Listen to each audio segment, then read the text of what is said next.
Good morning! For today's video ay gagawa tayo ng ham and egg sandwich. Yan po yung mga ingredients, nilagay ko na dyan. Mag-start na po tayo.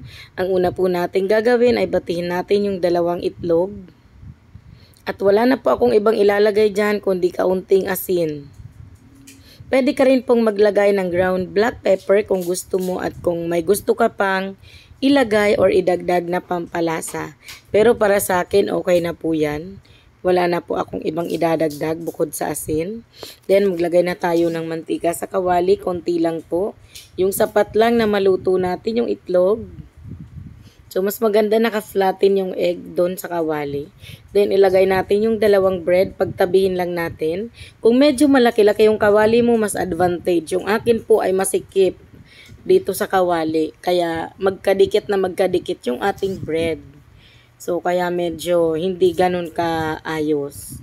Then, i-fold lang natin yung magkabilang side ng mga egg. Ay, lagay muna pala yung ham. Baka makalimutan din yung cheese. So, ham and cheese lang. Pwedeng cheese muna, ham, tapos cheese ulit. Pero dahil nagtitipid tayo, sapat na yung isang cheese at isang ham. Diba? So, fold na natin ay napunit yung itlog.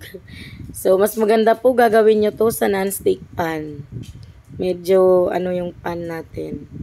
Ayan, fold lang ng ganyan. Then, pagtatakupin na po yung tinapay. Ayun, di sumama dahil maliit. Super ayos na din. Then, balik ta rin natin ulit para the same yung pagkakaluto nung kada side. Then, ilagay na natin sa plato.